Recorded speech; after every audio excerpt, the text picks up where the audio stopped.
Muy buenos días. Son las 9 en punto de la mañana de este miércoles 8 de mayo del año 2024. Y en este momento, a las 9 en punto de la mañana, usted está sintonizando en conexión por Éxito 107.1 FM, la emisora del sur de Miami, Territorio Éxitos. Usted también puede escuchar este programa en su celular si descarga la aplicación Actualidad Media Group. Esa aplicación usted la puede descargar de manera gratuita en su celular. Y si usted entra en www.exito107.com, además de escucharnos, nos puede ver. Y aquí recibo el saludo de Xavier Miguel desde Barcelona, en España. Nancy América Pérez Barreiro, en Louisville, Kentucky. Henry Moreno en Atlanta. Samantha Piñero en Puerto Vallarta, México. Federico Jordá Caraballo. Pregunta qué pasó ayer con el programa. El programa ayer se hizo. Charles Bericoto. Muy buenos días, Charles. Douglas Isturiz nos saluda desde El Salvador. Jesús Grajirena desde Caricuao. María Webel, Juan Bautista González, en una Caracas que ya anda en ambiente de lluvia. Juan Acuña, en su camión, nos saluda hoy desde Chicago. Doña María Alicia Sifontes en Caracas. A ver, ¿quién más tengo por acá? José de Villa en Maracaibo. Max Pineda en Lima. Saeda Bon en Orlando. Guillermo Lozada en Georgia. Carlos Cuevas en Pensilvania. Grey Hernández en Denver. Jesús Aguiar en Arequipa. Francisco García en Columbus, Ohio. Mimón y Annie Amran en Bogotá. Aura Castro de Amador en Panamá. Eva Contreras, La Valencia del Turia. Chere Ramos Graterol, buenos días, Chere. Andrés Rodríguez desde la Rosaleda Sur en San Antonio de los Altos. Vladimir Díaz en La Victoria, Estado Aragua, de donde es mi mamá. Javier Martínez en Atlanta. Edgar Bravo en Madrid. Vladimir Díaz. Siguen los cortes de luz. Tiene 6 horas sin luz. José Agudelo en Cajaseca, Estado Zulia. Jesús Alberto Pérez en Bogotá. Radiólogo en Santiago de Chile. José Agudelo. Él es el que nos saluda desde Cajaseca. Gracias a todos, pues, por reportar la sintonía de En Conexión. En Conexión es una producción de Floralicia Anzola para Éxito 107.1 FM. Muy buenos días, Floralicia. Buenos días, César Miguel, y buenos días a todos los oyentes que nos siguen por cualquiera de los medios posibles. Feliz día, Laura, y feliz día también para Carlos. Laura Rodríguez está en la producción general. Muy buenos días, Laura. Muy buenos días a todos. Gracias, Flor. Acompañando a Floralicia en la producción informativa está Mariel Sofía Rodríguez en Madrid. Mariel Sofía, buenos días. Muy buenos días y feliz miércoles para todos. Jesús Carreño está en la edición y montaje. Carlos Prato en los controles. Buenos días, Carlos. Muy buenos días. Y ante el micrófono, quien tiene el gusto de hablarles, César Miguel Rondón. Hoy, 8 de mayo, es el día de San Acacio de Bizancio. San Bonifacio IV fue el Papa número 67. San Pedro de Tarantasia. Nuestra Señora de Luján, hoy es el día de la Virgen de Luján. Y San Arsenio de Sete. En el calendario astrológico de Enrico Mariani nos dicen que la luna la tenemos creciente en Tauro, porque ayer fue la luna nueva, así que ya la luna empezó a crecer. La luna de Tauro es una luna muy auspiciosa porque es la luna de la llenura, la abundancia, es la luna de la prosperidad. Buena, por ejemplo, para sembrar, abonar y podar plantas. Cortarse el cabello para lograr un crecimiento sano y abundante. Buena para iniciar una dieta, pero para engordar. Buena para hacer inversiones. Buena para abrir cuentas bancarias e invertir el dinero. Es la luna de la prosperidad. Y esa luna estará allá arriba hasta las 7:20 de la noche, cuando entonces entre en Géminis. Pero de Géminis hablamos mañana. Luna creciente en Tauro, Sol en Tauro, este miércoles 8 de mayo del año 2024. Hoy es el Día del Recuerdo y Reconciliación en honor de quienes perdieron la vida en la Segunda Guerra Mundial. Es también el Día Internacional de la Cruz Roja. Es el Día Mundial del Cáncer de Ovario. Esta enfermedad afecta anualmente a más de 250,000 mujeres en todo el mundo. Es el Día Internacional de la Talasemia. La talasemia es un trastorno sanguíneo de carácter hereditario mediante el cual el organismo produce menos cantidad de hemoglobina. Esto genera la destrucción de los glóbulos rojos en el torrente sanguíneo, ocasionando anemia.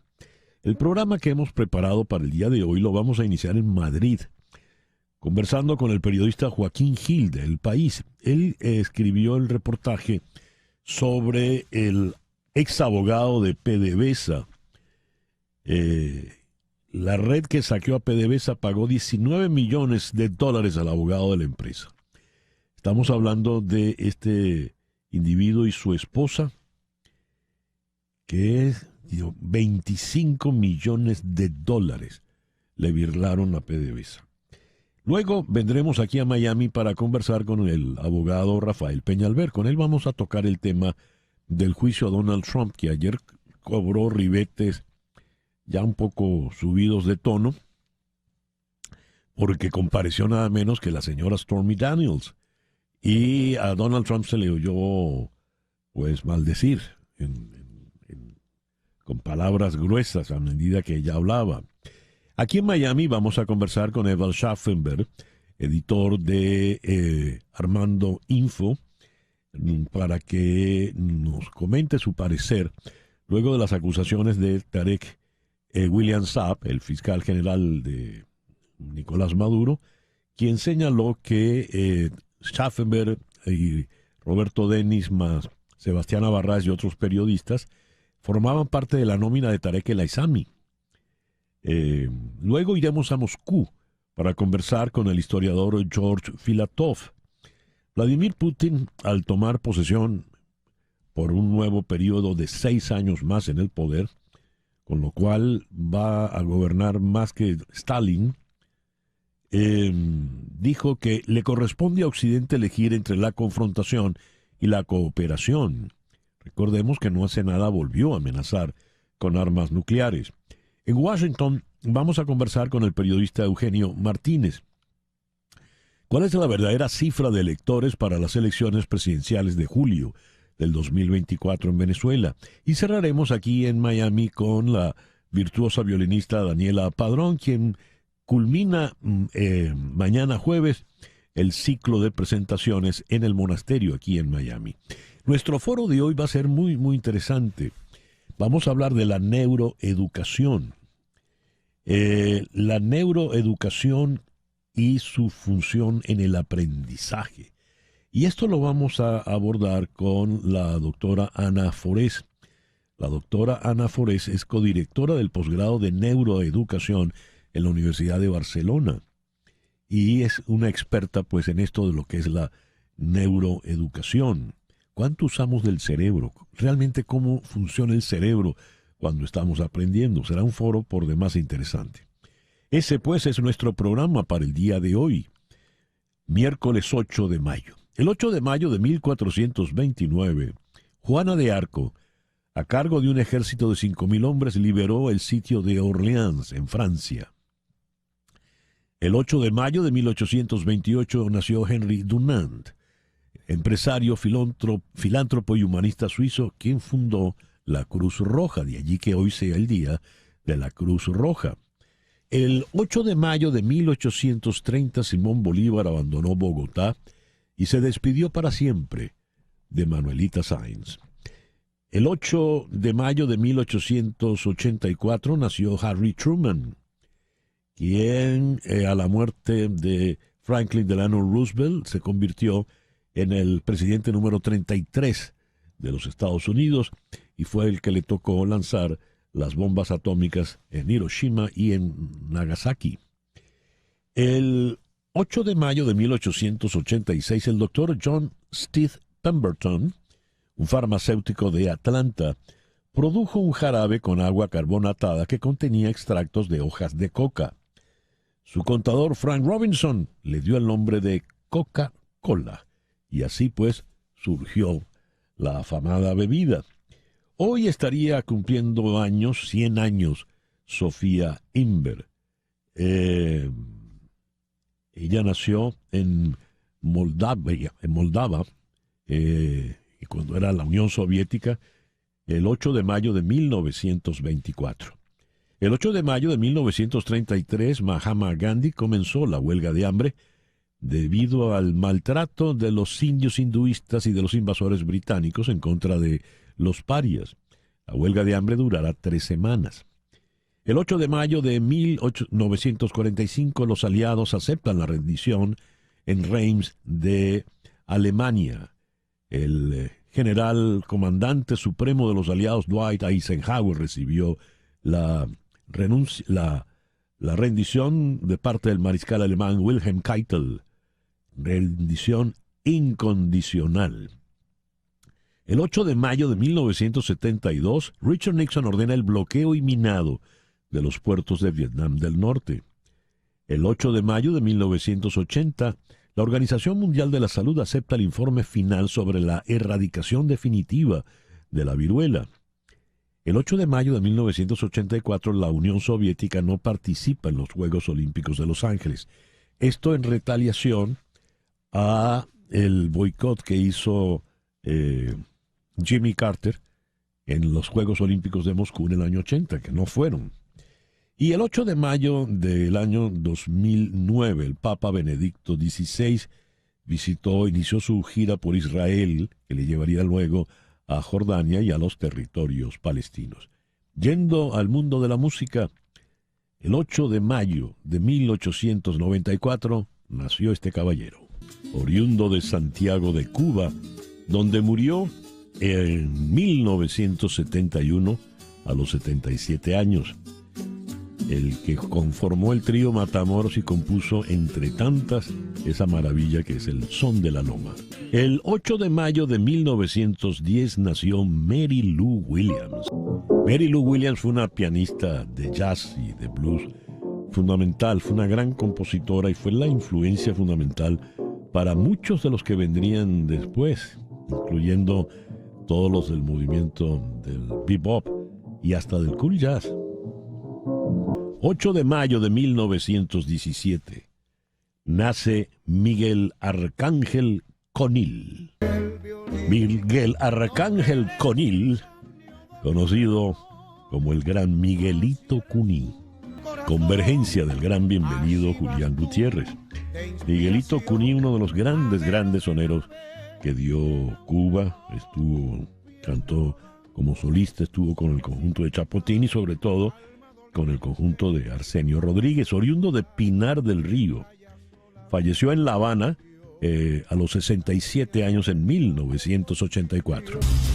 El editorial con César Miguel Rondón. La situación era francamente incómoda. El juez Juan Merchan en algún momento tuvo que advertir, no, detallitos no, por favor, ahórrese los detalles. Porque la señora Stormy Daniels, a instancias de la defensa, pues tuvo que entrar en detalles sobre su encuentro sexual años atrás con Donald Trump, quien sentado frente a ella, a muy pocos metros, maldecía.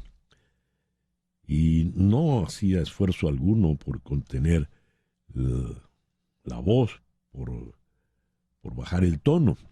Siempre negó haber tenido algún tipo de encuentro sexual con la señora Daniels. Ella, pues, le desmintió abiertamente ayer y, como dije, hasta entró en detalles de posturas y demás. Más allá de esta circunstancia, sin duda escabrosa, está el hecho de que el hombre que está allí siendo juzgado, como le dijo el juez Merchan días atrás, ya es expresidente de Estados Unidos y puede volver a ser presidente de Estados Unidos. Pero ¿qué hace un hombre que ha llegado tan alto, una responsabilidad tan alta, el cargo más importante y poderoso de la tierra, que hacen un juicio de esta envergadura. Dice el señor Trump que esto es parte de una campaña terrible que le lanza el propio Joe Biden para que no vaya a hacer campaña electoral y tenga que estar todos los días en ese tribunal de Nueva York. Dice el señor Trump que esto es una jugada sucia en su contra. Pero más allá de los argumentos que pueda o no exhibir el señor Trump, el hecho de que tenga que cariarse con una actriz de cine para adultos, que tenga que escuchar en público sus virtudes o debilidades de orden sexual y erótico, pues es algo que francamente desdice de todo lo que ha debido ser la majestad del poder, la majestad de la dignidad de un cargo tan alto, tan importante como es ser el inquilino de la Casa Blanca. ¿Qué puede ocurrir si en efecto Donald Trump vuelve a despachar desde la oficina oval? Ya ha prometido venganza abiertamente. ¿Estará la señora Daniels en ese catálogo de venganzas? ¿Estará el juez Juan Merchan, quien está haciendo lo indecible por no llevarlo a la cárcel? Pero por lo visto, en cualquier momento ocurre. El reloj indica 9:18 de la mañana. Hacemos una pequeña pausa y al regreso venimos con las noticias más importantes de este miércoles 8 de mayo. Esto es En Conexión por Éxitos 107.1 FM en Miami. Continuamos en breve con César Miguel Rondón en Conexión por Éxitos 107.1 FM. Y a las 9:21 de la mañana vamos con las noticias más importantes de este miércoles 8 de mayo. El candidato independiente a la Casa Blanca y miembro de la familia Kennedy, Robert Kennedy Jr., instó al exmandatario y aspirante republicano Donald Trump a un debate cara a cara. Kennedy Jr. propuso a Trump aprovechar que los dos están invitados como ponentes en la convención del Partido Libertario del 23 al 26 de mayo en Washington. Ayer, la campaña de Kennedy Jr. anunció que su candidatura fue aceptada por las autoridades electorales de Delaware, el cuarto estado en hacerlo después de Michigan, Utah y California. El presidente Joe Biden prometió combatir el feroz auge del antisemitismo, esto en un discurso por el Día de la Memoria en medio de manifestaciones pro-palestinas en las universidades de Estados Unidos contra la guerra en Gaza. Biden lamentó que demasiadas personas parecen haber olvidado que fue el movimiento islamista Hamas el que detonó este terror con el ataque que lanzó contra Israel el pasado 7 de octubre. Yo no lo he olvidado, tampoco ustedes, no lo olvidaremos, dijo Biden en la ceremonia organizada en el Capitolio por el Museo del Holocausto. Hemos visto un auge feroz del antisemitismo en Estados Unidos y alrededor del mundo, dijo el presidente, quien se refirió también a los campus universitarios, escenario desde hace semanas de protestas pro-palestinas disueltas en muchas ocasiones por la policía antidisturbios. Dijo Biden, no hay cabida en ninguna universidad de Estados Unidos, en ningún lugar de Estados Unidos para el antisemitismo o el discurso de odio o la violencia de cualquier tipo. Estados Unidos detuvo los envíos de miles de bombas a Israel para mostrar su preocupación por el inminente ataque de Israel a Rafah, según funcionarios gubernamentales. El envío incluye bombas de 2.000 libras que Israel ha utilizado en otras ciudades de Gaza. Israel todavía tiene suficientes armas para llevar a cabo una operación en Rafah, donde se refugian más de 1 millón de palestinos, lo que amenaza un posible acuerdo de alto al fuego. El presidente francés Emmanuel Macron y su par chino Xi Jinping fueron a las nieves de los Pirineos franceses procurando un diálogo más directo sobre Ucrania y los diferendos comerciales. Ambos dirigentes, acompañados de sus esposas, llegaron a principios de la tarde a Col du Tourmalet, mítica ascensión del Tour de Francia, donde a 2.115 metros el tiempo era todavía invernal. Las parejas presidenciales, cobijadas bajo grandes paraguas negros, fueron acogidas por mujeres ataviadas con trajes tradicionales que bailaban brazos en alto al ritmo marcado por una flauta y un acordeón, mientras nevaba. Peng Liyuan, la esposa de Xi Jinping, siguió el ritmo con las manos. Macron pidió una foto de recuerdo antes de entrar en el restaurante de su amigo Eric Abadie y de ofrecer a su par varios regalos: mantas de lana de los Pirineos, una botella de brandy Armagnac Bohinas y una franela amarilla del Tour de Francia. Quisiéramos ver a algún chino correr en el Tour. Kiev, el Servicio de Seguridad de Ucrania, dijo haber desbaratado un plan del Servicio Federal de Seguridad ruso para asesinar a Volodymyr Zelensky y a los jefes de inteligencia militar ucraniana. La red, cuyas actividades estaban supervisadas desde Moscú, incluía a 2 coroneles de la seguridad de la Administración del Estado de Ucrania que pasaban información secreta a la Federación Rusa. Un tribunal revolucionario iraní condenó a muerte a un hombre por publicar en redes sociales información acerca de la fabricación de armas caseras durante las protestas desatadas en 2022 por la muerte de Masha Amini. Mahmoud Mehrabi fue condenado por corrupción en la tierra, por publicación de información para la fabricación de armas caseras, incitación a la guerra y al asesinato e insultos a las cosas sagradas. La vicealcaldesa de Berlín, la socialdemócrata Franziska Giffey, fue atacada por un hombre de 74 años que la dejó herida al golpearla en la cabeza. Alemania aumenta la preocupación por los ataques a políticos tras varios incidentes de este tipo. La policía de Berlín informó en un comunicado de la detención del agresor, cuya motivación todavía se desconoce, pero que cuenta con antecedentes en el ámbito de los delitos políticos y de la criminalidad relacionada con delitos de odio. La estrella de cine para adultos Stormy Daniels contó desde el estrado de los testigos detalles lascivos de su encuentro sexual con el expresidente Donald Trump en 2006. Algunos de los momentos relatados que Daniels describió fueron tan explícitos que el juez la interrumpió en varios puntos y agregó que algunas cosas es mejor no decirlas. Trump maldijo y sacudió la cabeza durante el testimonio de Daniels. Sin embargo, lo más importante es que Daniels testificó sobre el interés que Trump y su exabogado Michael Cohen parecían haber tenido en comprar su historia justo antes de las elecciones de 2016.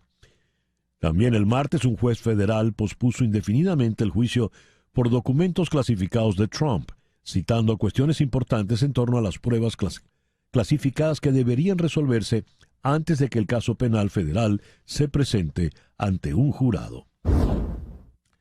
La presidenta de la Comisión Europea, Ursula von der Leyen, advirtió hoy miércoles contra votar a la ultraderechista alternativa para Alemania en las próximas elecciones europeas de junio, al tiempo que pidió un claro compromiso con el Estado de Derecho con Ucrania y con Europa. Antes de las elecciones europeas, la alternativa para Alemania hace propaganda para el presidente ruso Vladimir Putin y espía para China. Primero habla de pueblo y de patria, y luego traiciona esta patria ante los autócratas, dijo textualmente la señora von der Leyen. Michigan fue azotada ayer por varios tornados. Las áreas alrededor de Portage, Kalamazoo y Union City parecieron verse muy afectadas. Unas 50 personas quedaron atrapadas en el edificio dañado de FedEx, pero luego fueron evacuadas. La primera ola de calor de la temporada está en marcha en Texas. Hoy las temperaturas en los 90 grados se expandirán hacia el norte, sobre partes del sur y hacia el Atlántico Medio. TikTok presentó una demanda por la ley estadounidense que obligaría a ByteDance a vender la empresa o prohibirla en Estados Unidos, argumentando que viola las protecciones constitucionales de la libertad de expresión y el debido proceso. Las preocupaciones especulativas de seguridad nacional sobre la propiedad china de la aplicación, según se lee en la presentación de TikTok, están muy por debajo de lo que se requiere cuando los derechos de la primera enmienda están en juego, dice TikTok. La demanda, presentada en el Tribunal de Apelaciones de Washington, D.C., inicia una prolongada racha de litigios que podría terminar en la Corte Suprema. TikTok necesitaría derribar los argumentos de seguridad nacional de la ley para tener éxito. El representante Raja Krishnamurti, copatrocinador demócrata del proyecto de ley, insistió en que la desinversión forzosa es la única forma de abordar la amenaza a la seguridad nacional que plantea la propiedad de ByteDance de aplicaciones como TikTok. La Asamblea Nacional de Venezuela aprobó por unanimidad la Ley de Protección de las Pensiones de Seguridad Social. La discusión se dio en poco tiempo luego de que el 1 de mayo Nicolás Maduro presentara el marco legal que luego fue llevado al Parlamento por la vicepresidenta de la República, Delcy Rodríguez. Y a las 9:30 vamos ahora con nuestra primera entrevista del día de hoy. Según el diario El País en Madrid, la red que saqueó a PDVSA pagó $19 millones al abogado de la empresa, Luis Carlos de León Pérez, un exabogado de la energética estatal que manejó $25 millones a través de una página web en Panamá, también en Suiza y en Andorra. Él y su esposa también compraron casas de lujo en Madrid y en Caracas.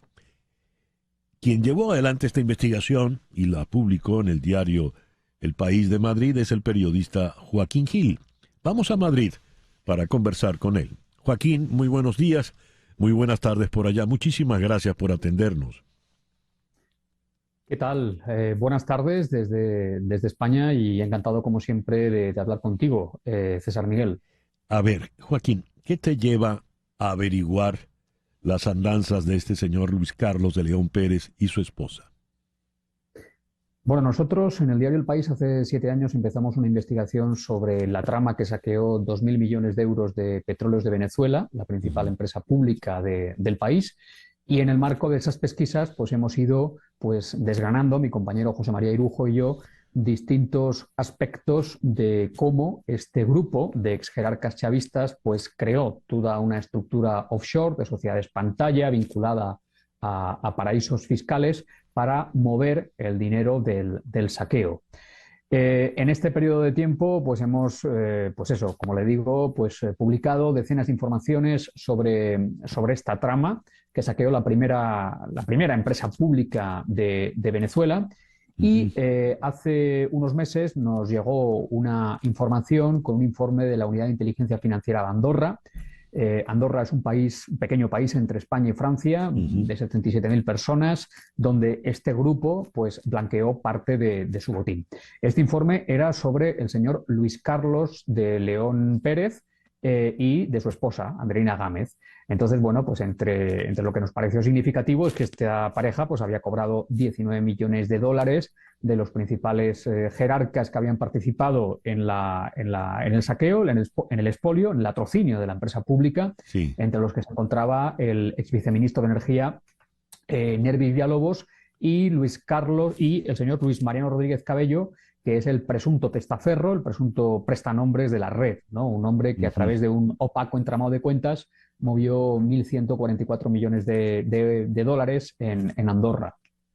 1.100, ¿podrías repetir la cifra que es escandalosa? Sí, 1.144 millones de dólares en Andorra. Esto es una información que publicamos hace 4 o 5 meses, José María Irujo y yo, y que desvelaba los manejos de este señor, que según los investigadores de Andorra, era el testaferro, el prestanombres, el hombre de paja, ¿no? Como sabéis, esta red estaba formada por exviceministros como Javier Alvarado, Nervis Villalobos. Ellos eran personas políticamente expuestas y utilizaron presuntamente a este señor, a Luis Mariano Rodríguez, a Diego Salazar, también entre los testaferros, que es el primo de Rafael Ramírez, el que fuera todopoderoso ministro de Petróleo y también máximo responsable de PDVSA. La esposa de este señor de León Pérez, ¿de qué manera estuvo involucrada? Bueno, esta señora abre una cuenta en la banca privada de Andorra, dice ante los gestores del banco a la hora de rellenar el Know Your Client, el documento que deben de rellenar para explicar el origen del dinero, que ella quiere cobrar $1 millón porque se quiere comprar una propiedad en España, ¿no? Pero lo cierto es que no solo adquirió esta propiedad en España, sino que adquirieron como mínimo 3 propiedades en España, también utilizaron todo este entramado para adquirir una propiedad en Baruta, en Venezuela, una propiedad de casi 4.000 metros cuadrados, que en su día estaba valorada en 5,2 millones de euros, y tanto esta señora como su esposo, el señor Luis Carlos de León Pérez, pues manejaron distintas cuentas en la banca privada Andorra. Unas veces a su nombre y otras veces pues a través de sociedades pantalla, la mayor parte de ellas creadas en Panamá, donde, como sabe, bueno, pues existe la posibilidad de ocultar quién es el beneficiario último de una sociedad a través de testaferros, ¿no? ¿Y dónde están estas 2 personas, de León Pérez y su esposa Andreina Gámez Rodríguez? Bueno, esa es una buena pregunta. Nosotros nos pusimos en contacto con el abogado de estos señores en Andorra y la verdad es que no obtuvimos respuesta. Sí que le puedo decir que en 2017 un tribunal de Texas dictó una orden de arresto de Luis Carlos de León Pérez, que se ejecutó un año después. Este señor fue arrestado en España por la Guardia Civil. Y también le puedo decir que en 2018, según un documento de la Fiscalía de Houston, pues este señor fue declarado culpable por violar la ley de prácticas corruptas, ¿no? Entonces, como decimos en la información, el procesamiento que tiene desde 2018 en Andorra por blanqueo de capitales y pertenencia a una red que saqueó la petrolera no es el único charco judicial que enfrenta este señor, sino que tiene varios frentes judiciales en distintas partes del mundo.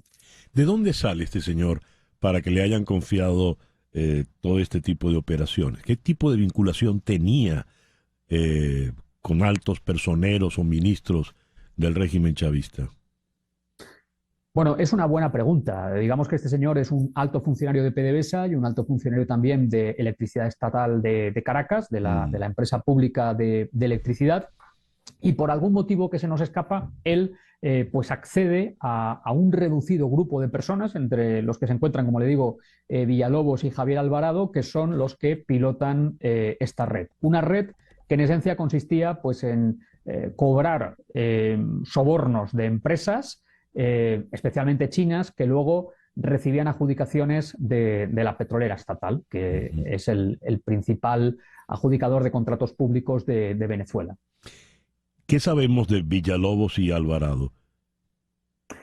Pues lo que sabemos es que estos 2 señores formaron parte de esta red que presuntamente se dedicaba a cobrar un 10% de comisión, que fueron los dirigentes, los cabecillas de una organización que movió cerca de 2.000 millones de dólares y que para ocultar su botín pues creó todo un entramado de sociedades pantalla con tentáculos en Andorra, en Panamá, en Suiza, y que con el dinero del expolio pues compró pues propiedades, especialmente en Madrid, disfrutó de hoteles de lujo, compraron pues relojes de las marcas más selectas, en fin. Digamos que enterraron, o mejor dicho, disfrutaron el dinero de los excesos del saqueo de la petrolera pública.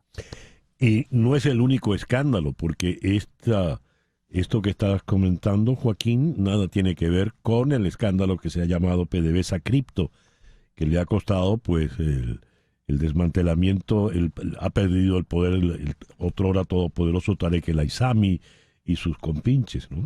De manera tal de que PDVSA era para ser robada hasta el saqueo máximo, por lo visto, ¿no? Pues eso parece. La verdad es que llamó muchísimo la atención, bueno, llama mucho la atención después de analizar pues todos los datos, todos los informes, ¿no?, de los investigadores que han hecho pues han trazado una investigación muy exhaustiva para conocer los detalles del flujo del dinero, ¿no? Evidentemente estos señores lo que hacían era enmascarar estos cobros con informes, con supuestos informes de asesoría que no existían, especialmente el señor Nervis Villalobos a través de una empresa que tenía, pero que en el fondo pues era el cobro escondía el cobro de sobornos, de coimas y la compra de voluntades, ¿no? Es una lástima, como decimos siempre, que un país que tiene recursos naturales, que tiene petróleo, que tiene una riqueza muy importante, pues haya sido saqueado de esta forma, ¿no? Y que haya provocado las desigualdades que existen en este país latinoamericano, ¿no? Así es. Joaquín, muchísimas gracias por atendernos en el programa de hoy. Pues nada, muchísimas gracias a vosotros por vuestro interés y un abrazo fuerte desde España. Gracias. Joaquín Gil, el periodista que llevó adelante esta investigación para El País de Madrid, desde donde nos habló. 9:40. Hacemos ahora una pequeña pausa y al regreso, pues nos ocupamos del juicio de ayer. ¿Qué pasó con Trump y la señora Stormy Daniels? Esto es En Conexión por Éxitos 107.1 FM en Miami. En un momento regresamos con César Miguel Rondón en Conexión por Éxitos 107.1 FM. César Miguel Rondón está en Conexión por Éxitos 107.1 FM. Son las 9:42. Ventilex fabrica extractores de aire industriales y ventiladores comerciales a la medida. Te ofrece extractores de aire Alfa 48 y Alfa 36 para el control de ambientes cálidos y contaminados. Llama al 954-433-1322, 954-433-1322 y también para tu empresa que requiere ventilación directa y constante, diseñamos Titan 36, el ventilador industrial más efectivo para puntos fijos. Ventilex, medio siglo de experiencia en ventilación comercial. Ventiladores y extractores hechos a la medida. Te repito el número, 954-433-1322. 954-433-1322 de Ventilex.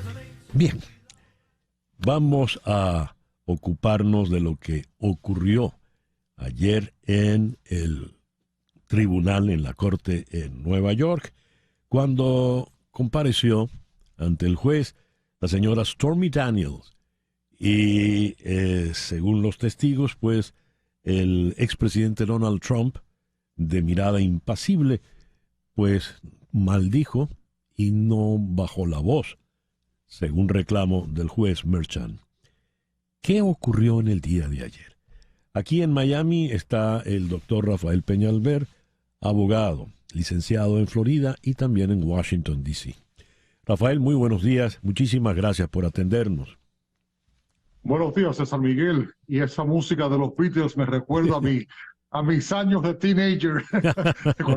Cuando vinieron ellos aquí a Miami Beach, hicieron aquí el primer impacto en la nación americana. Así fue. Parece que fue ayer. Así es.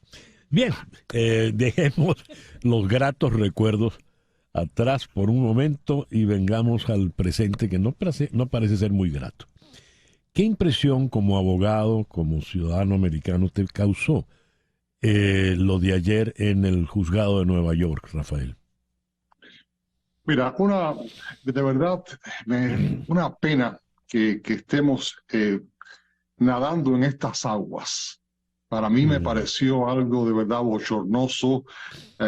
Un expresidente allí sentado, acusado de estar en este ambiente que se presta a que sea víctima de extorsión por cualquiera de estas figuras con quien él se maniobra. El juicio, en mi opinión, iba bien para la fiscalía. Sin embargo, el testimonio de Stormy Daniels ayer yo creo que fue excesivo. Entró en temas donde no tenía necesidad de entrar. Acuérdate que este es un caso simplemente de falsificación de documentos con una meta de influenciar indebidamente al electorado americano. Eso es lo que es la ley. Este no es un caso de acoso sexual, ni un caso de rapto, ni nada parecido. Lo único único que tenía que hacer la señora Stormy Daniels ayer era decir que ella efectivamente tuvo una relación con Donald Trump y que eso fue lo que Donald Trump después trató de tapar al pagarle $130,000 a ella. Punto. Ya con eso se cumplían los requisitos legales.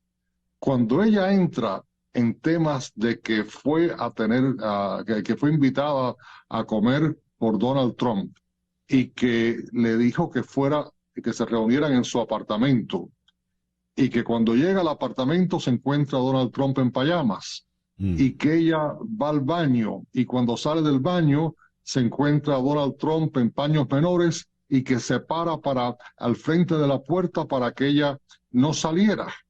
Bueno, ya ahí estamos entrando en un tema totalmente aparte que no tiene nada que ver con el caso, pero que sí puede prejuiciar en una forma indebida lo que el jurado piense del acusado Donald Trump, porque se implica casi que esa relación fue una relación forzada, no consensual, y eso no es lo que se discute en este caso. A ver, el señor Trump tiene una particularidad, y es que el grupo, la multitud, no quiero calificar el número, pero el grupo de estadounidenses que le siguen a pesar de cualquier cosa que haya hecho el señor Trump. Y se traduce esto en que, por ejemplo, su popularidad puede crecer. Además, se está victimizando, ¿no? ¿Qué puede ocurrir ya más allá del mero hecho judicial, del mero hecho legal? ¿Qué puede ocurrir con Donald Trump? Mira, yo me opuse siempre, y lo dije aquí en este programa, cuando se presentó este caso. Este caso yo creo que es un caso débil.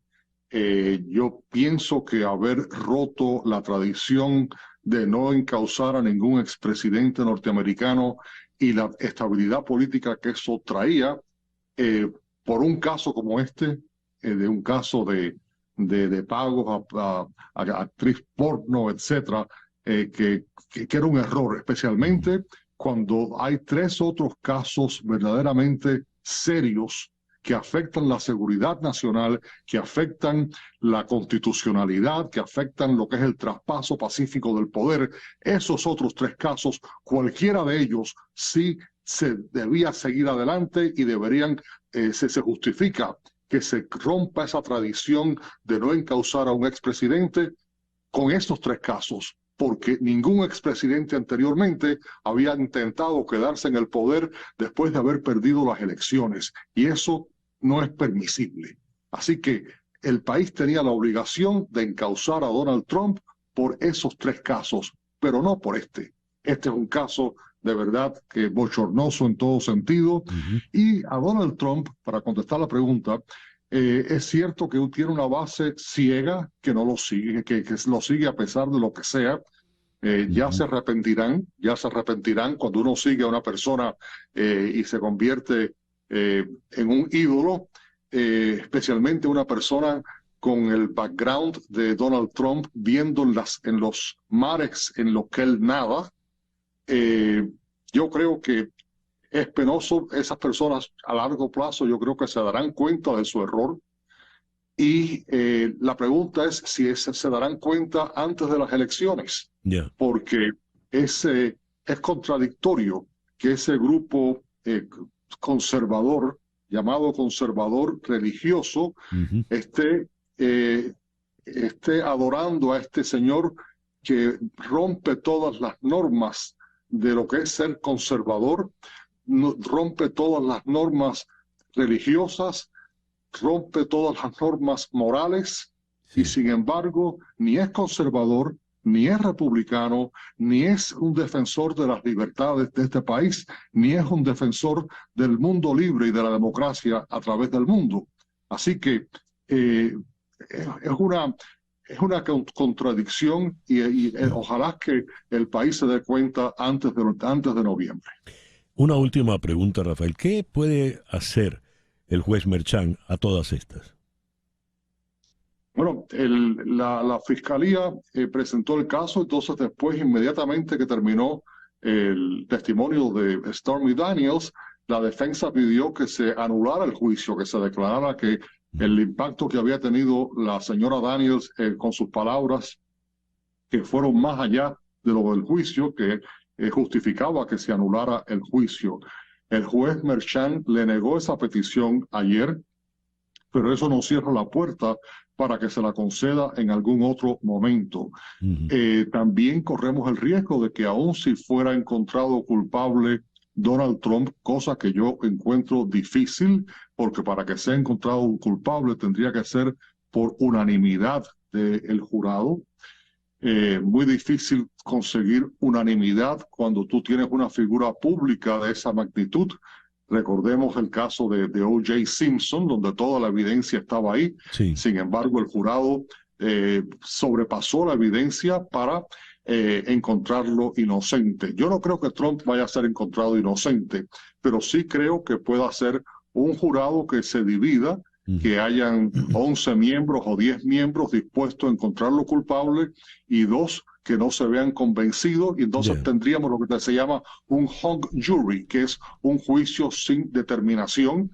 La fiscalía podría volverlo a juzgar, pero yo creo que eso sería muy poco probable. Así que el juez Merchan está presidiendo sobre un caso difícil, pero cuando tú tienes una figura como Donald Trump, esa figura levanta pasiones que van más allá de la evidencia, y vamos a ver lo que pueda pasar aquí. Yo considero que ha sido un error haberle presentado este caso cuando tienes 3 otros casos verdaderamente serios que afectan a la Constitución y que afectan verdaderamente la seguridad nacional del país.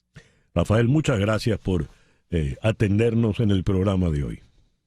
Muchísimas gracias. Siempre es un gusto estar contigo, César Miguel. El doctor Rafael Peñalver, abogado y analista político aquí en Miami. 9:54. Las noticias de este momento en Conexión Radio. ¿Qué noticias tenemos en este momento, Flor Alicia? Bueno, César Miguel, la Fiscalía de Barcelona ha pedido el archivo de la segunda causa abierta a la cantante colombiana Shakira en España, acusada de defraudar a la Hacienda por 6.6 millones de euros, unos 7 millones de dólares. No obstante, la Fiscalía remitió el caso a la vía administrativa para que pague la deuda que Hacienda le reclama por el impuesto de la renta de las personas físicas y el de patrimonio de 2018. La cantante colombiana aceptó el pasado mes de noviembre el pago de una multa de 7.8 millones de euros tras un pacto con la Fiscalía y la agencia tributaria que le evitó el ingreso en prisión en la primera causa que le abrió la justicia por defraudar 14.5 millones de euros entre los años 2012 y 2014. Así que por ahora las cosas van solamente el pago y no tiene que sufrir más riesgo de prisión. Pero mira que está pagando bastante, ¿eh? Así es. 14.5 millones. Bueno, pero ella es la que dice que factura. Así que... Exacto, las mujeres facturan. Gracias, Flor Alicia. Bien, vamos a conversar ahora con Ewald Schaffenberg, coeditor de Armando Info. Ewald, muy buenos días. Muchísimas gracias por atendernos en la mañana de hoy. Gracias a ti, César Miguel, no solamente por la invitación para comunicarme con tu público, sino también por tu interés permanente en nuestro trabajo. Bueno, y además, déjame decirte, por pronunciar también mi nombre, algo que Tarek William Saab lo logró muy bien ayer. Ewald, a ver, ¿qué es lo que trae el señor Tarek William Saab ahora? ¿Por qué esos señalamientos un tanto bizarros en el día de ayer? Insinuó que Tarek El Aissami les pagaba a ustedes para que ustedes lo investigaran y hablaran mal de él y lo publicaran. Sí, es muy extravagante esa tesis, pues, ¿no? Porque en efecto tenemos años escribiendo cosas sobre Tarek El Aissami. En 2017 publicamos la primera nota sobre Samar López, que es el cómplice, testaferro y socio de Tarek El Aissami, y cuya supuesta confesión es la que nos implica, pues, ¿no? De modo que sí, es muy precaria esa versión, muy poco creíble, parece improvisada, y eso es lo que nos hace pensar, César Miguel, preguntas que se trae el señor Saab, el señor SAP número uno, Ujú. que es Tarek. Este, por supuesto, nosotros no tenemos acceso a los ámbitos donde el alto gobierno toma esas decisiones, ni a la psique de los personajes que están allí, pues, ¿no? Pero el timing nos hace pensar con bastante certeza que todo está vinculado a la proximidad de un estreno de un documental el próximo martes en la televisión pública de Estados Unidos, PBS, que es un documental que tenemos 4 años produciendo junto al programa Frontline de esa cadena, que es muy prestigioso aquí en Estados Unidos, y que no solamente es un recuento del caso de Alex Saab, el SAP número 2 de esta historia, sino que además trae algunas novedades, algunas revelaciones que pienso que ambos SAP estarán muy nerviosos con ellas. A ver, Samar López Bello se decía que era el testaferro de Tarek El Aissami, ¿cierto?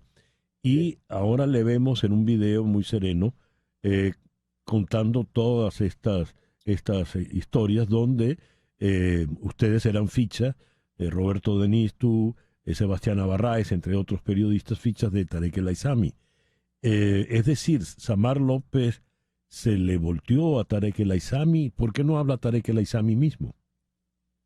exacto. Esa es una pregunta muy importante de César Miguel, cuya respuesta no tengo, pero por supuesto puedo suponer que Samar López ha acordado prestarse a lo que le pida, digamos, SAP, Tarek William Saab, la Fiscalía, el gobierno. Y es muy curioso, San Miguel, porque si viste la rueda de prensa ayer del fiscal Saab, aparte de señalarnos, lo que utiliza es un video con una confesión, entre comillas, del señor López, pues, ¿no? Ujú.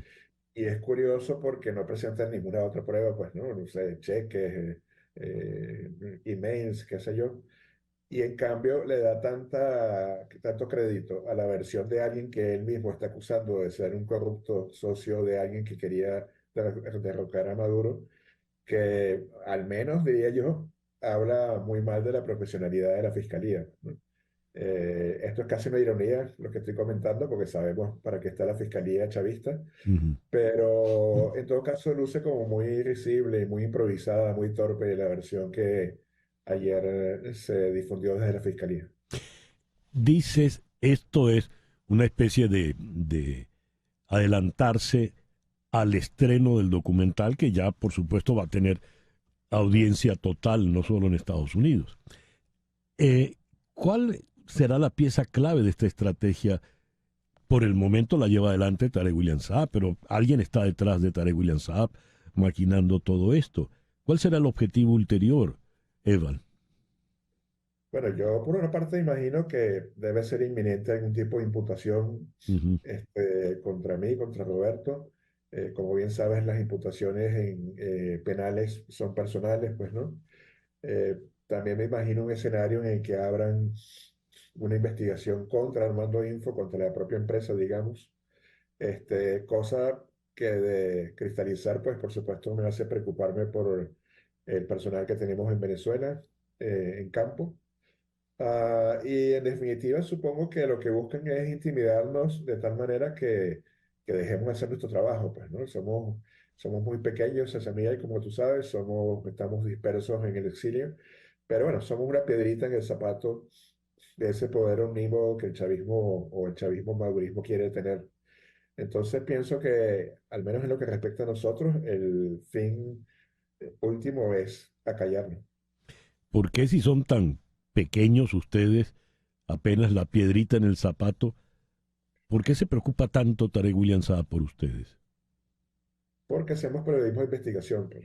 O sea, no hacemos ese periodismo que es necesario y funciona, que es el de reacción ante las noticias. Hay un incendio en tal parte, hay un crimen en otra, etcétera. Hay que cubrirlo, sino que, pues, como dice parte de la definición, digamos, clásica de periodismo de investigación, nos ocupamos de exponer asuntos que el poder quiere mantener de manera activa ocultos, pues, ¿no? Ujú. Entonces, en ninguna parte del periodismo de investigación es querido por el poder, sea el poder constituido, sea el poder económico, etcétera.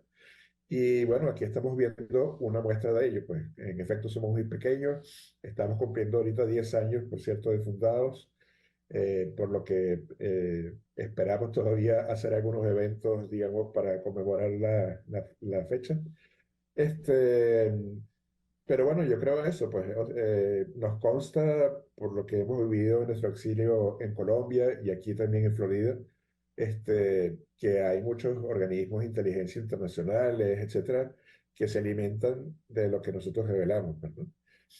Fíjate que en estos días, y esto es una especie de detrás de las cámaras del documental César Miguel, una de las primicias que traemos es que por primera vez concede una entrevista a Michael Nadler, que fue el fiscal que llevó el caso contra Alex Saab y que fue el fiscal que interrogó a Alex Saab cuando estuvo aquí en Florida, pues, ¿no? Y en el documental hace varias revelaciones interesantes, pues, ¿no?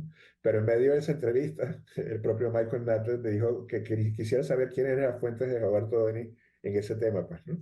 Para él estar tan informado como Roberto. Ya. Esa es una buena pregunta. Que no se responde, por supuesto. Exacto, como bien sabe. Como bien se sabe. Eval, muchas gracias por atendernos en la mañana de hoy. No, de nuevo, gracias a ti por el interés y bueno, quiero agradecer todas las expresiones de apoyo, de respaldo que hemos recibido por las redes y por los medios y eso nos alimenta para seguir. Gracias, César. Gracias a ustedes. Eval Schaffenberg, coeditor de Armando Info aquí en Miami. 10:03 de la mañana, una pequeña pausa y al regreso nuestro foro de hoy con la neuroeducación y el aprendizaje. Ya regresamos. Una pausa y regresamos con César Miguel Rondón en Conexión. La neuroeducación. Vamos a preguntarle a una autoridad en la materia, como lo es la doctora Ana Forés. La doctora Forés es doctora en Filosofía y Ciencias de la Educación, licenciada en Pedagogía por la Universidad de Barcelona y es la codirectora del posgrado de Neuroeducación de esta misma universidad. Vamos entonces hasta la ciudad de Barcelona, la Mediterránea, porque en Venezuela tenemos una, pero es una Barcelona caribeña. Vamos a Barcelona, donde está la doctora Forés. Ana, muy buenos días, muy buenas tardes por allá. Muchísimas gracias por atendernos hoy. Igualmente, es un placer acompañarles en este día de hoy. ¿Qué es neuroeducación? Pues mira, la neuroeducación nace justamente, ¿no?, de saber cómo funciona el cerebro y cómo aplicarlo en el ámbito educativo. ¿Y cómo funciona el cerebro? Ah, bueno, del cerebro aún sabemos poquito, ¿eh? Sabemos poquitas cosas porque aún estamos descubriendo muchas cosas y falta mucha más investigación.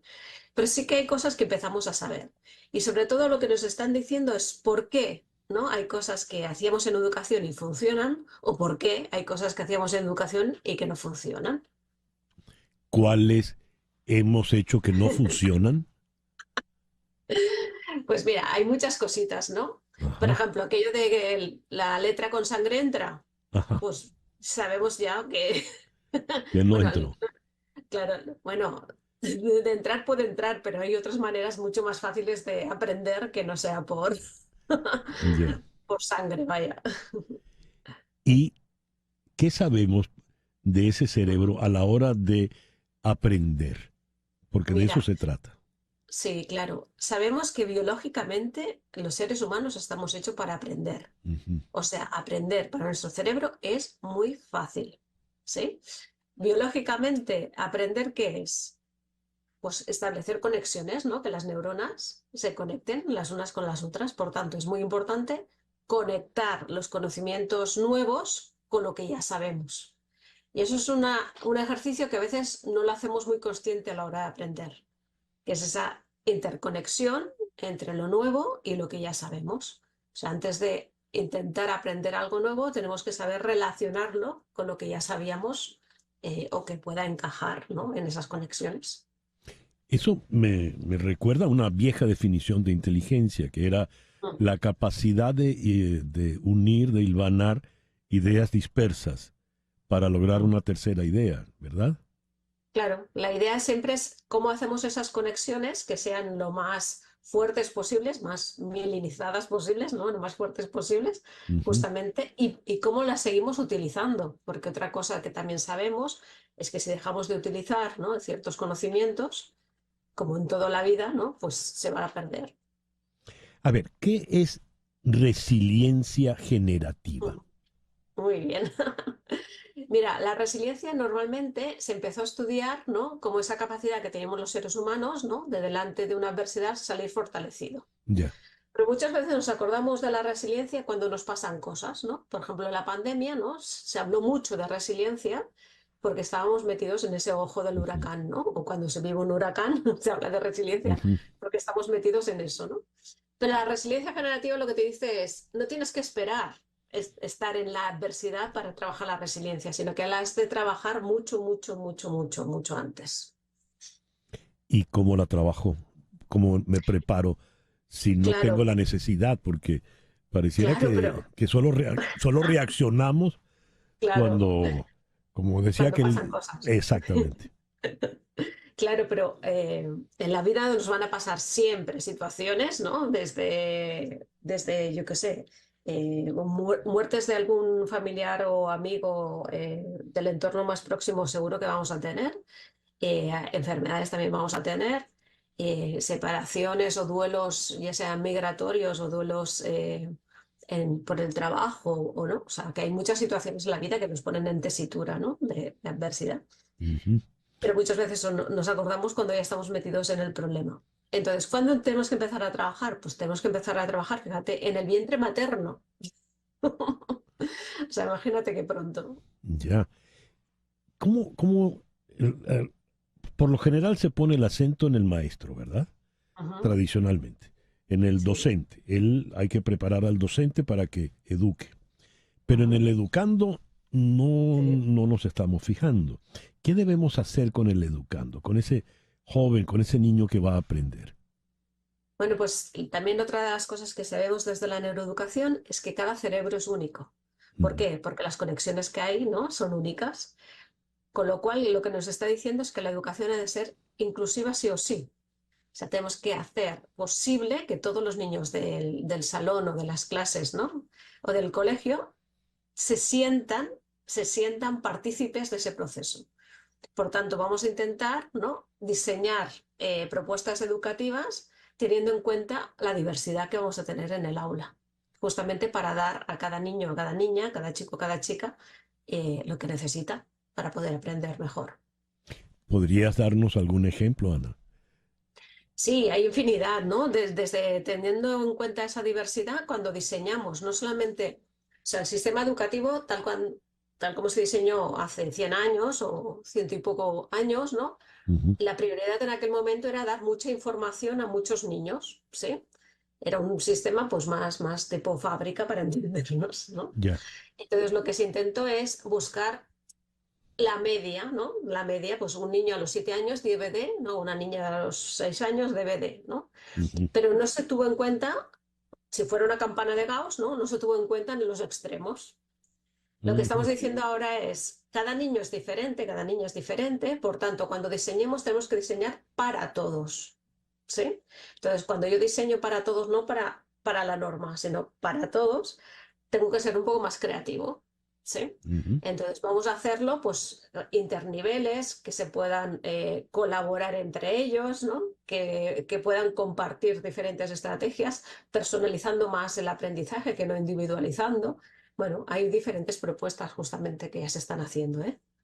A ver, la idea era mucha información para muchos. Ujú. Si, si me pongo más agudo, entonces le voy a dar menos información. ¿Cómo la discrimino? No, o sea, claro, que estamos en un mundo de mucha información, Ajá. estamos infoxicados, ¿no? Tenemos Ya. demasiada información. El problema es saber si esa información es verídica o no. Ujú. Entonces, vamos a trabajar más con los chicos justamente a tener más espíritu crítico y a saber discernir lo que es verdad de lo que no es verdad. Y más en este tiempo, ¿no? Con la inteligencia artificial, que se pueden construir diferentes verdades, Ujú. ¿no? Pues vamos a hacerles hábiles justamente en discernir la realidad de lo que no es verdad. Es como enseñarles a pensar. Más, sí, sí, es aprender aprender, ¿no? Y aprender a pensar, sí, sí. Muy bien. ¿Qué son los neuromitos? Los neuromitos son aquellas creencias que teníamos los maestros, porque la ciencia avanza así, ¿no? O sea, te explican una cosa tal como está en ese momento, pero entonces Ujú, viene una investigación que te viene a corroborar o a decir que no es bien así, sino que es ujú, desde otra manera, ¿no? Entonces los neuromitos son esas creencias que teníamos en educación, pero que ahora con más investigación, ¿no? Y con más descubrimiento de cómo funciona el cerebro, podemos ver si en verdad es así o no es así. Entonces vamos a desmitificar algunas creencias que teníamos. como por ejemplo. Pues el típico de si solo utilizamos el 10% del cerebro, si Ujú, tenemos el hemisferio derecho tiene unas competencias muy diferentes al hemisferio izquierdo, si somos más visuales, auditivos o kinestésicos, si, bueno, eso, si la letra con sangre entra, ajá. eh, miles ahí. Y ya no usamos el 10% del cerebro entonces. Eh, Esperemos que no, que utilicemos mucho más, claro. Claro, es que muchas veces, claro, los estudios cuando se hacían hace un tiempo, claro, no podían ver realmente qué estaba pasando en el cerebro porque no había la tecnología. Se hacía o con animales y se hacía una transferencia con personas que ya estaban muertas. Entonces, la tecnología nos ha permitido saber realmente cuando estamos aprendiendo qué está pasando en nuestro cerebro. Ujú. A ver, ¿y qué sabemos del cerebro hoy por hoy? Pues sabemos que eso, que el cerebro es plástico, por ejemplo, que también es una cosa que nos sorprende, ¿no? O Ujú, sea, hace que 15 años, 20 años, ¿no? Yo qué sé, tú tenías algún tipo de lesión, ¿no? En el cerebro y tú sabías que si te extirpaban esa zona, pues la función que estaba asignada a esa zona la ibas a perder, ¿sí? ujú, Y los médicos te decían, no, no hay nada que hacer, o sea, pues sí. lo que te extirpo se va la función. Hoy en día no siempre se puede, ¿eh? Pero hoy en día hay algunas funciones que se pueden clonar en otras partes del cerebro y esto era impensable hace 20 años, impensable, o sea, impensable. Con lo cual vemos, ¿no? Esa gran capacidad plástica de nuestro cerebro, justamente, ¿no? No solamente para cosas tan extraordinarias como estas, ¿no? Sino para creencias, ¿no? Cuando los chicos o las chicas se creen, yo soy así, ¿no? Como si no hubiera Ujú. margen de maniobra. Y cómo los puedes hacer ver, ¿no? Que, bueno, tú has sido así hasta ahora, pero eso no significa que no puedas cambiar. Y aquello de que el hemisferio izquierdo es para una cosa y el derecho es para Claro. otra, ya no. No, porque justamente nuestro cerebro es mucho más holístico, ¿no? Y Ujú, funciona más en red para entendernos. Y por tanto, hay una conexión entre hemisferios. Evidentemente, cada parte del cerebro tiene unas funciones, pero para nosotros ejecutar, cuantas más funciones pongamos en relación y en acción, mucho más competitivos o más eficientes seremos. A ver, una de las claves está en aprender a leer. Ujú, Y leer va mucho más allá del hecho mecánico de aprender las letras y saber eso es. que forman palabras y que las palabras significan algunas cosas. ¿Qué rol Ujú. juega la imaginación en esto, Ana? Mira, el cerebro justamente bueno, el cerebro, digo decir de los humanos, pero es igual de cualquier animal, el cerebro no está hecho para leer, igual que está hecho para hablar, ¿no? No está Mm, hecho para leer. Entonces, ¿qué hace nuestro cerebro? Reciclar ciertas partes del cerebro que tienen otras funciones y las utiliza para poder leer, ¿sí? Entonces, si a un niño tú le estás obligando a leer antes de que esté maduro su cerebro, ¿no? ujú, Antes de no tener suficiente vocabulario y antes de no haber hablado mucho, es una obra como titánica, es un sobreesfuerzo que hará que después los niños ya no quieran leer en su vida, porque les genera mucha frustración porque no pueden, ya, simplemente no pueden. Entonces, si tú quieres que un niño lea, primero léele tú, ujú, ¿no? Que ahí entraba la imaginación que ibas a decir tú, sí, pero sobre todo que ellos hayan hablado antes. O sea, tenemos que dejar espacio para que los niños hablen en casa y en el aula. Y para poder hablar yo necesito vocabulario. Entonces, lo primero que tenemos que hacer es que tengan mucho vocabulario. No, no, se llama patata, se llama casa, ¿no? Sí. O sea, que tengan mucho vocabulario, que hablen mucho. Si tienen vocabulario, hablan mucho y el cerebro llega a su punto de maduración, leer será fácil. Entonces, la imaginación, ¿qué juega? Pues la imaginación juega justamente a ver mundos posibles, ¿no? E intentar trabajar esa creatividad que me estará ayudando después también para la comprensión lectora, bueno, que es mucho más complejo que todo eso. Lamentablemente el tiempo corrió hoy más rápido que de costumbre. Pero tengo una última pregunta que se me hace urgente, Ana. ¿Qué estamos procurando con estos niños que vamos a educar gracias a la neuroeducación? Que sean más inteligentes, que sean más abiertos, que sean mejores. ¿Cuál es la meta? Yo creo que la meta es que ellos sean conscientes de su mecanismo para aprender, para que aprendan siempre y de la mejor manera posible. Muy bien. ¿Y se implementará estos conceptos de la neuroeducación de manera formal, como tenemos una educación ya formal establecida desde hace décadas? Hay países que ya lo están incorporando en la formación de los maestros, lo están incorporando en las diferentes escuelas ya, ¿no? O sea, que sí. Pero poco a poco. Poco a poco. Ana ha sido muy, muy gentil en la mañana de hoy con nosotros. Muchísimas gracias. A vosotros, un placer. Ana Forés, doctora en Filosofía y Ciencias de la Educación, y es la codirectora del posgrado de Neuroeducación de la Universidad de Barcelona, desde donde nos habló. El reloj indica en este momento 10:22 de la mañana. Hacemos una pausa y al regreso vamos a Moscú para conocer las últimas del señor Putin. Esto es En Conexión por Éxito 107.1 FM en Miami. En un momento regresamos con César Miguel Rondón en Conexión por Éxitos 107.1 FM. Ustedes, ciudadanos de Rusia, han confirmado la corrección del rumbo del país. Esto es de gran importancia en este momento cuando enfrentamos serios desafíos.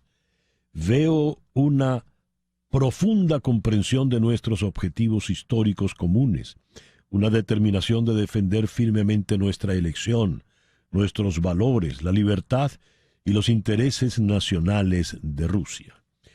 Esto lo dijo Vladimir Putin luego de oírse fanfarrias en el Kremlin al momento de juramentarse para un nuevo periodo gubernamental de 6 años. Ustedes, ciudadanos de Rusia, han confirmado la corrección del rumbo del país. Esto a propósito de su victoria electoral, que fue cuestionada en todo Occidente, menos por lo visto en Rusia. ¿Qué le espera a Rusia cuando Vladimir Putin a los 71 años toma posesión de nuevo con un poder por lo visto casi absoluto? Vamos a Moscú. Allí está el historiador George Filatov. George, muy buenos días, muy buenas tardes por allá. Muchísimas gracias por atendernos en el programa de hoy. Hola, buenos días. ¿Qué le espera a Rusia cuando Vladimir Putin se juramenta para un nuevo periodo? Bien, nosotros aquí esperamos que vamos a seguir con lo que está pasando. Seguimos con la operación militar en Ucrania y también, como nosotros comprendemos, entendemos, esperamos la continuación de los cambios económicos y el aumento de la independencia de la economía de Rusia, separación de la economía de Rusia, más separación del occidente y de otros países. Este es lo que nosotros podemos esperar, pero por supuesto es muy difícil de pronosticar algo en la situación contemporánea.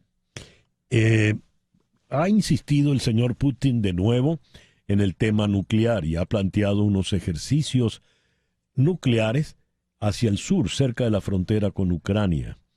¿Qué información manejan en Rusia con relación a esto? Sí, bien, todos nosotros sabemos sobre estos ejercicios y todos nosotros sabemos que esta es una respuesta para las declaraciones por parte de Francia, que ellos están pensando de enviar sus tropas a Ucrania. Y la segunda cosa es que Cameron, el ministro de Asuntos Exteriores de Gran Bretaña, dijo que ellos dieron la posibilidad para Ucrania de atacar los territorios rusos históricos por las armas, por los misiles que Gran Bretaña había enviado para Ucrania. Y esto tiene que ser un señal para Francia y para Gran Bretaña que Rusia también tiene alguna cosa para responder si estos países quisieran involucrar más en el conflicto entre Rusia y Ucrania. ¿Temen ustedes que la guerra pueda subir, pueda tener una escalada con la incorporación de estos países? Mucho depende de lo que quisieran hacer Britania y Francia, porque por supuesto si ellos van a empezar a participar en el conflicto de Ucrania, si ellos envían sus tropas, por supuesto ellos serán una tarea para el ejército ruso y los soldados británicos y franceses serán matados o serán atacados por el ejército ruso, y mucho depende de qué estos países quisieran hacer, si ellos de verdad piensan sobre participar en el conflicto de verdad, porque Rusia está lista de responder a estas actuaciones de Francia y Gran Bretaña. ¿Incluido el elemento nuclear? En caso si el territorio de Rusia será atacado por estos países, en cuanto nosotros comprendemos, sí.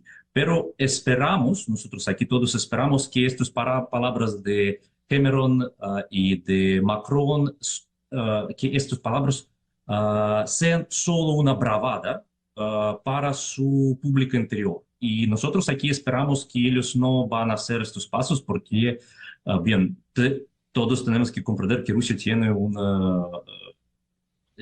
armas nucleares, el arsenal de las armas nucleares más grande del mundo, uno de los dos más grandes en el mundo. Y para nosotros este no es una pregunta que si nosotros seamos atacados por los países con armas nucleares, como es Francia e Inglaterra, que nosotros vamos a responder. ¿Cuenta el señor Putin con el apoyo del pueblo ruso mayoritariamente en una situación como esta? Bien, si estos países empezarán a atacar Rusia, sí, por supuesto será un apoyo por parte de la gente en Rusia, pero es muy difícil ahora hablar sobre algún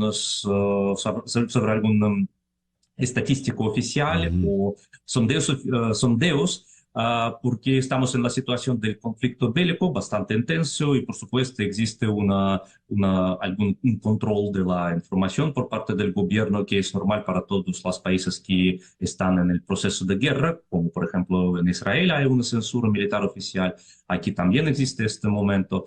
Por eso es bastante difícil hablar sobre el apoyo, pero por supuesto la gente en Rusia está muy descontenta de lo que está haciendo los países occidentales, porque hasta que yo, una persona bastante occidentalizado, con motivo de lo que está pasando lo que está haciendo en el oeste en contra de los rusos, porque algunos de mis amigos, cuentas bancarios de mis compañeros fueron cerrados en Suiza y en Francia solo por motivo de que ellos tienen un pasaporte ruso. Que bien, es una cosa bastante no gusta a la gente. Y con este motivo la gente en Rusia está bastante descontenta con estas actuaciones en contra en contra de la gente rusa por parte de los países occidentales. Cuando Vladimir Putin dice, veo una profunda comprensión de nuestros objetivos históricos comunes, cuando se lo dice a los rusos, ¿cuáles son esos objetivos históricos comunes? Bien, es una cosa que Vladimir Putin, sobre que Vladimir Putin habló en diferentes sus discursos, es para guardar una civilización de Rusia, una cultura de Rusia, y defender la independencia de Rusia y asegurar la existencia de Rusia.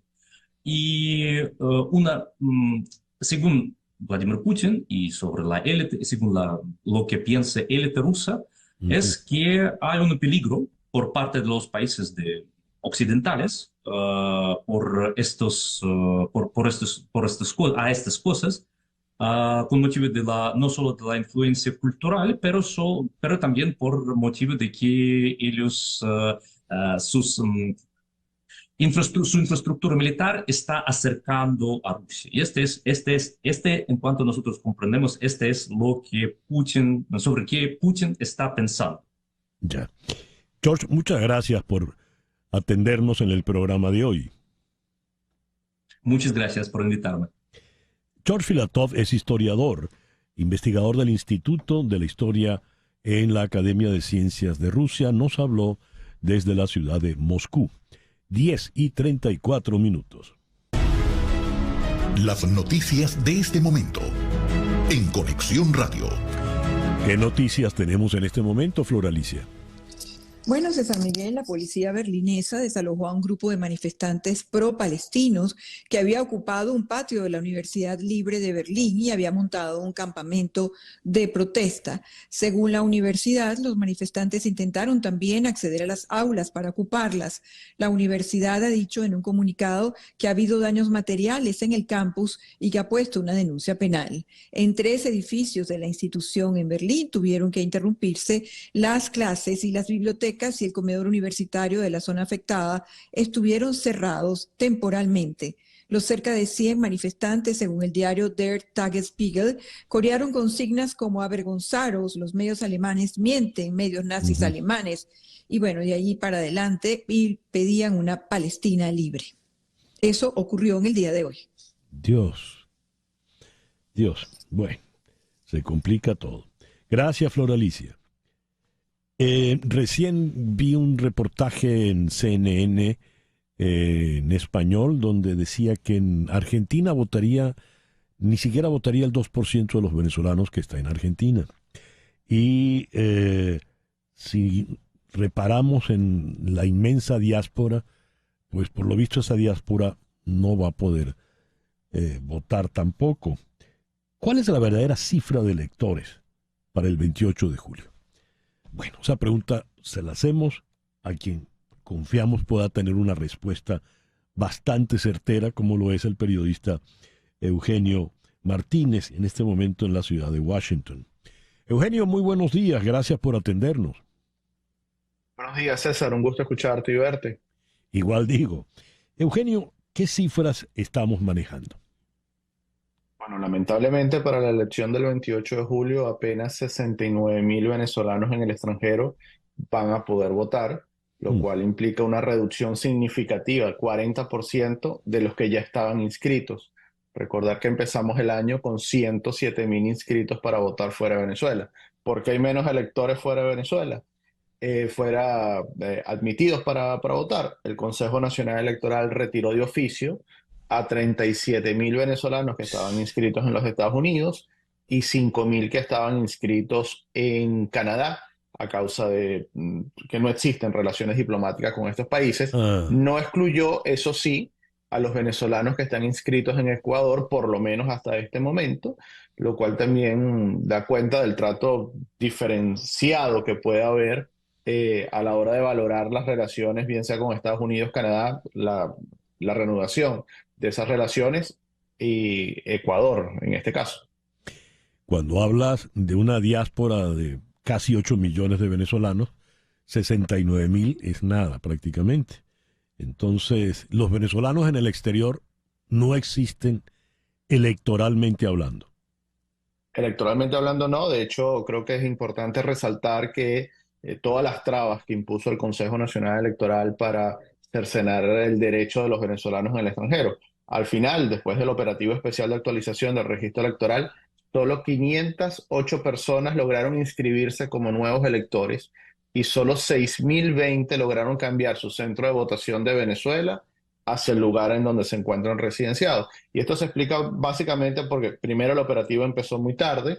Segundo, el operativo tenía un horario muy limitado de atención al público. Y tercero, se hicieron aún interpretaciones mucho más rigurosas y restrictivas de la ya restrictiva ley electoral venezolana sobre el voto en el extranjero.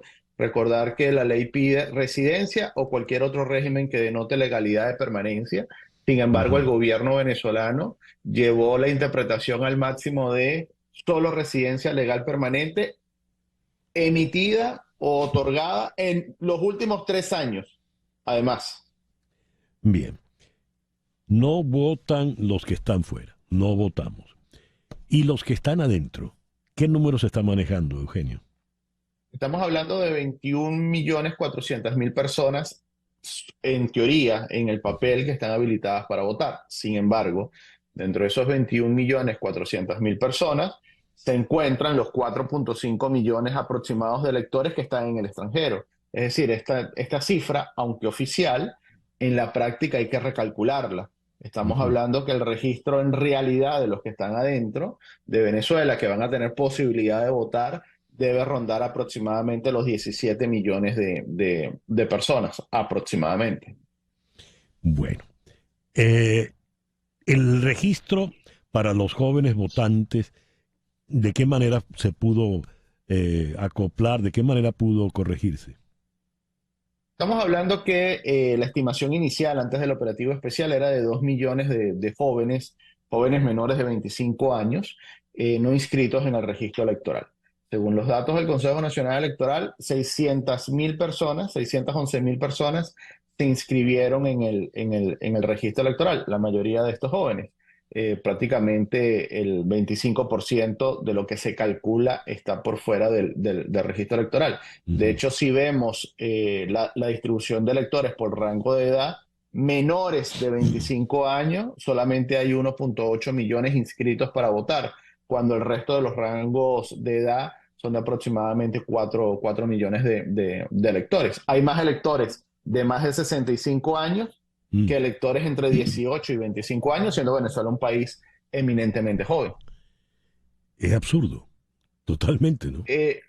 Los números del registro electoral, en el caso del extranjero, son absurdos. En el caso de Venezuela son muy malos, especialmente porque hay que recalcularlos.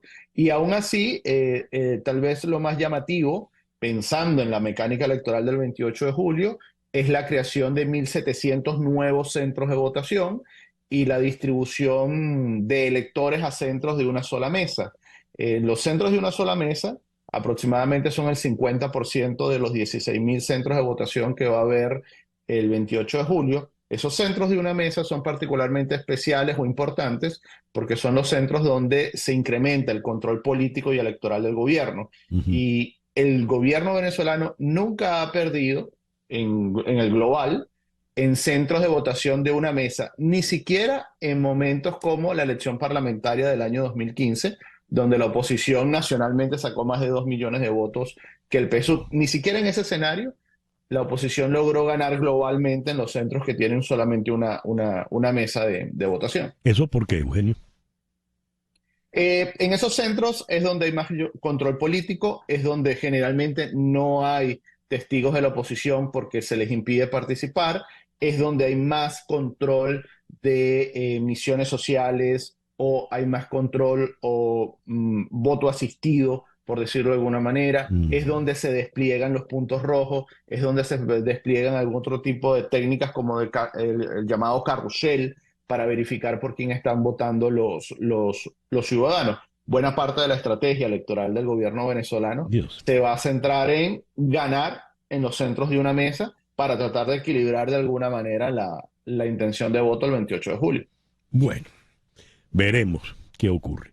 Eugenio, muchas gracias por estos minutos en la mañana de hoy. Un abrazo, César. Eugenio Martínez, periodista en este momento en la ciudad de Washington. Son las 10:42 de la mañana. Una pequeña pausa y ya regresamos. Esto es En Conexión por Éxito 107.1 FM en Miami. En un momento regresamos con César Miguel Rondón en Conexión por Éxitos 107.1 FM. Miguel Rondón. Son las 10:45 de la mañana y me llega una noticia muy, muy, muy triste, dolorosa. Se nos fue Toco Gómez. Eustoquio Gómez, venía de los Gómez, del general. Era un individuo extraordinario, un ser humano de una calidad única, además de un gran comediante.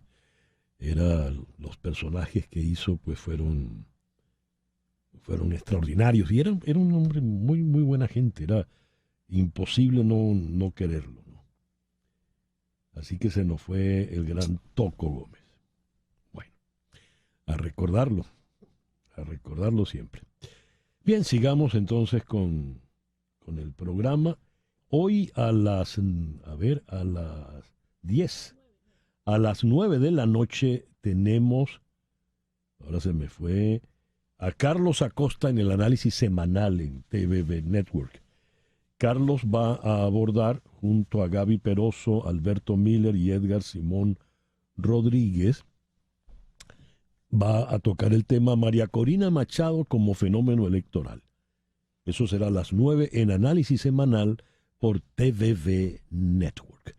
Y el reloj dice que ya son las 10:47. Y de Fernando vamos a San Fernando.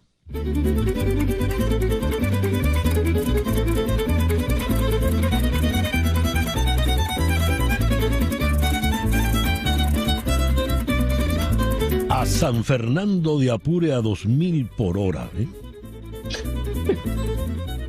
A 2000 por hora porque el tiempo se nos va a acabar. Ese es el virtuosismo de la gran Daniela Padrón, lo que estamos escuchando en Apure, en un viaje rapidísimo. Querida Daniela, bienvenida al programa en la mañana de hoy. Mi querido y admiradísimo César Miguel, ¿cómo estás? Muy bien, qué bella estás. Has hecho un cambio importante. A ver. ¿Qué ves? Nuevo look, ¿verdad? Sí, tenemos aquí unas mechitas, unas cosas. Estamos catiras ahora. Muy bien, muy bien. Daniela, teniendo allá atrás a Apure en un viaje, ¿qué vamos a hacer para concluir el ciclo ese tan exitoso que has llevado adelante en el monasterio?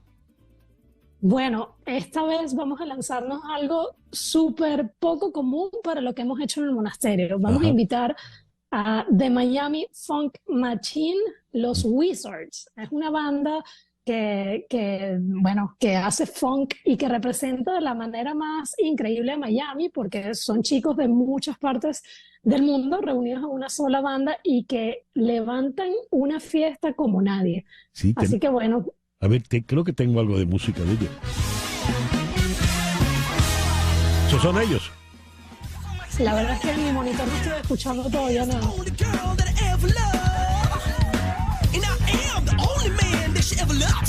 Ajá. Sí, esos son los Wizards. A ver. Así mismo. Bueno, ¿y eso que metiste a los Wizards en el monasterio? Bueno, porque vamos a cerrar la segunda temporada. Han sido al día de hoy ya 12 conciertos que hemos hecho en este sitio tan espectacular. Y la verdad es que se siente como una celebración.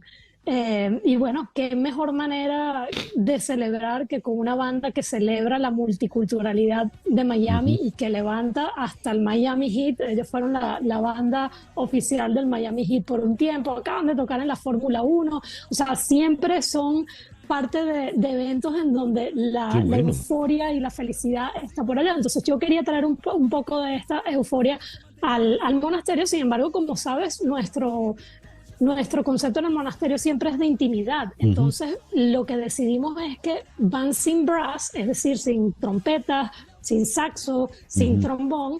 Y bueno, Daniela Padrón lleva su violín y así hacemos la mezcla de maravilloso. Con Daniela Padrón. Maravilloso. ¿Esto va a ser cuándo? ¿Mañana? mañana jueves 9 de mayo a las 7:30 de la noche en el antiguo monasterio español de North Miami Beach. Toda la información la tienen a través de @DanielaPadrón_Violín. Y a través de Eventbrite pueden tener los boletos. Y bueno, obviamente sería para nosotros un honor tenerte ahí nuevamente. César Miguel ha ido a varios de nuestros conciertos. Así que bueno, sería un honor tenerte ahí nuevamente con Flor Alicia y todo tu equipo. Por favor, la invitación está más que abierta a ustedes, que siempre nos abren las puertas a nosotros para hablar de nuestras aventuras y nuestras locuras. Ese monasterio es algo único, porque es un monasterio español auténtico que trajeron piedra por piedra. Cruzaron el océano y lo levantaron allí en North Miami Beach. Y es un sitio único, mágico. Usted de repente entró en España, estando en Miami. Invita entonces, por favor, Daniela, reitera la invitación a nuestros oyentes. Bueno, es para mí un honor abrirles las puertas del Monasterio Español y de Music at the Monastery a todos ustedes para que vengan a celebrar con nosotros el cierre de la segunda temporada de Music at the Monastery junto a The Miami Funk Machine, los Wizards y esta servidora, Daniela Padrón. Mañana jueves 9 de mayo a las 7:30 de la noche. Las entradas están en Eventbrite. Pueden seguirnos a través de @Music at the Monastery, @Daniela Padrón Violín, y por supuesto, si quieren conocer más de los Wizards, vayan a @los Wizards. Muy bien. Allí estaremos, Daniela. ¡Qué chévere! Gracias por atendernos, Daniela. Mucho éxito. Por favor, a ti, César. Te quiero muchísimo. Saludos a todos por la cabina. Muchas gracias. La gran Daniela Padrón.